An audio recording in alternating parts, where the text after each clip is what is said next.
तर मित्रांनो, तुम्हाला माहीत आहे का, महाराष्ट्राला पण एक असं मंदिर आहे जे 2 रेल्वे ट्रॅकचा मध्ये आहे.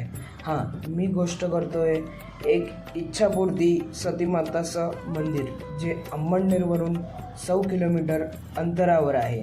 मंदिरचे महाराज असं सांगतात का सुरत भुसावळ लाईनचं दुसरं रेल्वे लाईनचं काम करण्यासाठी मंदिराला हटवायला 7 JCB आले आणि ते 7 JCB पण इथे येऊन बंद पडले.